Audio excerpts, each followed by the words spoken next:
Josval Pereira, qual a avaliação que o jornalista faz hoje do quadro político na Paraíba?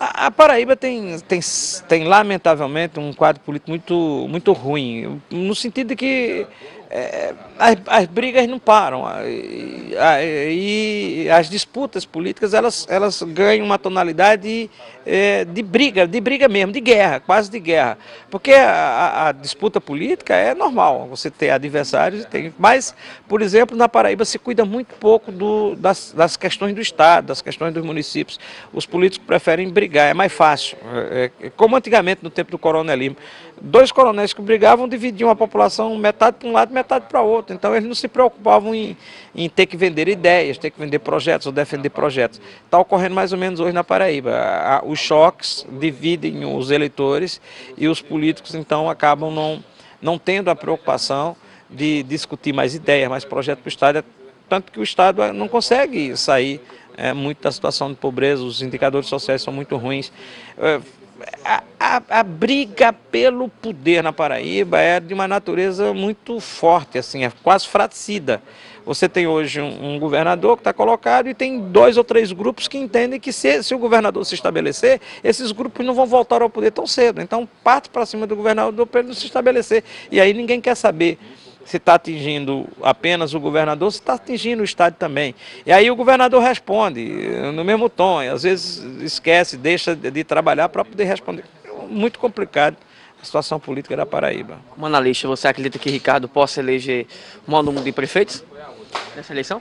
Olha, a impressão que eu tenho é que Ricardo tem um estilo muito diferente do estilo dos outros governadores. Se os outros se fosse noutra época de outros governadores, essa altura do campeonato, estava havendo aquela romaria de prefeitos, de pré-candidatos a prefeitos, os partidos indo saber a opinião do governador, se deveria ser candidato, se receberia o apoio do Estado, não receberia o apoio do Estado. O governador não faz isso, então o governador certamente deve se aproximar muito mais dos candidatos a prefeito de sua base aliada quando chegar a campanha eleitoral. Agora, a impressão que eu tenho também é que o governador definiu o seguinte: é importante para o governador é a eleição de João Pessoa. Se o governador vencer João Pessoa, se Ricardo vencer as eleições de João Pessoa, aí estará consolidada a sua posição política e os adversários vão perceber que realmente ele é extremamente forte, porque ele tem uma situação aparentemente... Não diria, não é aparentemente, ele tem uma situação hoje desvantajosa eleitoralmente em João Pessoa, então se ele conseguir reverter aquilo ali, ele não precisará, eu acho que, fazer campanha muito no restante do estado, não. Agra seria um bom candidato? Essa questão dessa desistência também piorou para Ricardo? Olha, é difícil você avaliar hoje o que seria ou não que seria. Por exemplo, você está no poder hoje, você é prefeito, você está no poder, qual o patamar que você deveria ter de intenção de voto para tornar você um bom candidato? Porque você está no poder, a tendência é você perder substância, você perder gordura. Você veja, na eleição passada, Maranhão começou a campanha eleitoral, estava no poder com 41, foi para 42, chegou a ter 51, perdeu na reta final a campanha eleitoral. Agra nunca conseguiu passar de 30, então Recife tem essa pergunta lá, o PT quer substituir, por exemplo, o prefeito João da Costa, porque João da Costa não passa de 20, 25, 26. Então, geralmente, para quem está no poder, não são números bons para quem está no poder disputar as eleições em pé de igualdade com os outros. Você precisa ter gordura para quando começar a campanha eleitoral você perder. Então, acho que nesse aspecto, a candidatura de Luciano Agra era realmente... seria um tanto questionável. A gente continuou conversando com o jornalista Josval Pereira. Josval, como é que você vê hoje o quadro político, mesmo distante, já que você está na capital de Cajazeiras? Olha, as informações que eu tenho de Cajazeiras não são muitas. Por exemplo, eu não conheço pesquisas eleitorais ainda em Cajazeiras, não vi nenhuma pesquisa e as informações são poucas. O que nos chega em João Pessoa é que, de uma situação de Carlos Antônio, que seria, assim, digamos, uma candidatura favorita por conta do recall, da história, da memória que ele tem, que ele deixou pela administração passada.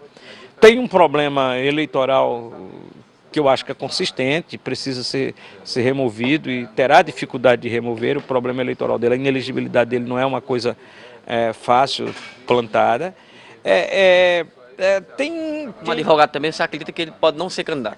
Tem dificuldades, eu acho que ele terá dificuldades. E aí, na minha avaliação, o Carlos Rafael chegou agora, há pouco tempo, mas a impressão que eu tenho é que Carlos Rafael já entrou no jogo, ou seja, já é competitivo, né? Não é aquele candidato não é aquele político que você diz, não, isso aí não tem a menor chance de disputar, não tem a menor chance de qualquer. Não, ele já virou competitivo, embora aparentemente haja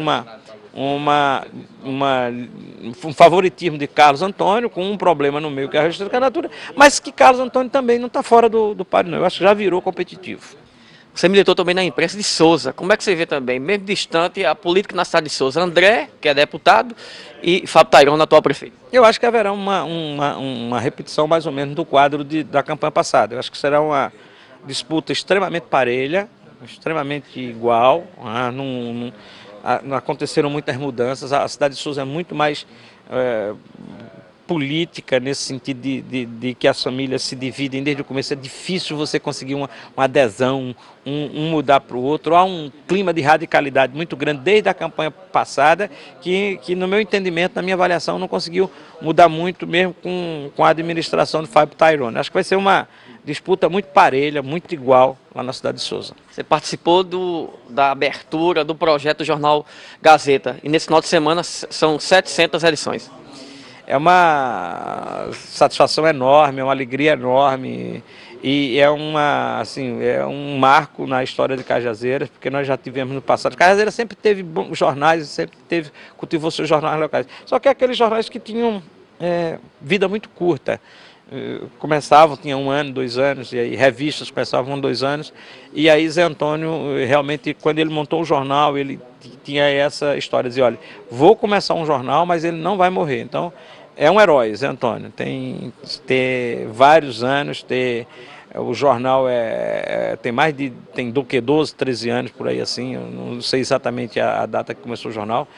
Eu sei que em 2000 já existia, eu já trabalhava lá um pouquinho, talvez um pouquinho antes, então o jornal é um marco para a história de Cajazeiras e, sobretudo, é um documento fantástico que fica para a história de Cajazeiras. O que um prefeito precisa mesmo assim para motivar uma campanha eleitoral? Aqueles que estão assistindo, um vereador, um político precisa para motivar a sua campanha?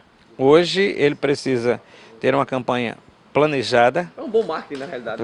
Precisa ter uma campanha planejada, organizada, com profissionalismo, tem que contratar profissionais. Não adianta fazer campanha com colaboradores, com familiares, com puxa-saco, não dá resultado. E precisa entender bem a realidade que está focada para poder, a partir daí, produzir um bom marketing, uma boa propaganda, entender, fazer pesquisas, compreender o que está acontecendo e modernizar a campanha. Acho, por exemplo, que além de todos os veículos, os meios de comunicação que se tem, disse isso na minha palestra e coloquei alguns, por exemplo, a internet hoje é fundamental. Não se pode mais ignorar a internet. A internet abre um leque enorme de campanha eleitoral, não só com a página, o candidato pode ter a sua página oficial e lá na página colocar tudo, mas ele pode usar as redes sociais, o Twitter, ele pode botar na sua página social uma rádio, uma emissora de rádio para transmitir a campanha eleitoral, ele pode por exemplo, ter vídeo, ter imagens, ele pode ter, por exemplo, que aí a TV era a imagem, por exemplo, ele pode usar o instrumento do streaming, que é transmitir todos os seus eventos, fazer eventos, debates e transmitir, dar essa liberdade na sua campanha eleitoral, tá certo? Ele pode, as mensagens, tá? Enfim, a internet é hoje um grande instrumento usado agora nas campanhas eleitorais. A campanha eleitoral para presidente da República, por exemplo, o Twitter e as redes sociais tinham um batalhão, tanto na campanha de Serra quanto de Dilma, trabalhando profissionalmente. Agora eu disse aqui também os candidatos, isso não é brincadeira. Você tem que contratar quem sabe, tem que ter um grande profissional para poder fazer. O candidato tem que usar todos os instrumentos, todos os meios antigos de fazer campanha, todos os veículos antigos, e tem que incorporar mais a internet.